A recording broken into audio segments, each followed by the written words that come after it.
Right now I'm here with owner of Winters Home Services here in the greater Boston area, Tim Flynn. Tim, I know your company has a cutting-edge home automation system. I've tested it out myself and absolutely love it, but Good. I feel like it's one of those things that people are having a hard time catching on to, and some might think it's gimmicky, but it really can save the homeowner a lot of money over time. So how are you and your team seeing people maximize their home automation system? One of the best stories I heard is one of our clients was, he's using the program to its fullest. So he puts a geofence around his home, 5 miles, so that when he goes outside that 5-mile circle, the systems go into like vacation mode, saving him money. And when he comes back into the fence, it goes back to the normal either heating or cooling setup. So by the time he gets back, if he left on a 90-degree day and his house was at 70, he would drive away. In the house would naturally, the heat would rise inside the house.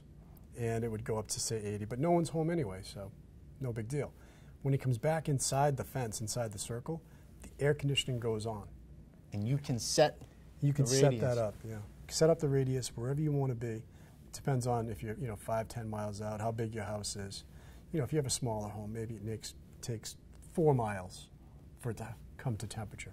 But you walk into an environment that you want, whether it be hot or cold. And what I really find amazing is that you can do everything from your smartphone, yeah. right? So if you have somebody coming over to let the dogs out, you can open doors, you can turn on lights, you can control the temperatures in your room, and that's just scratching the surface. It really is a game changer. Scratch the surface, you can control, you can look at what appliances are running more expensive for electricity, you can look at efficiency, you can look at heating degree days based on the weather and the common patterns inside like New England or wherever you are in the world.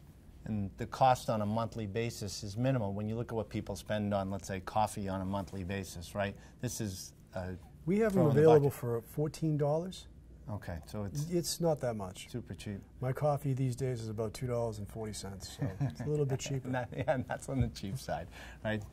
Thank you, Tim. My pleasure. And if you'd like to look into home automation for your home, you can reach out to Tim and his team by going to wintershomeservices.com. And remember, we have more tips right here on our page on boston.com.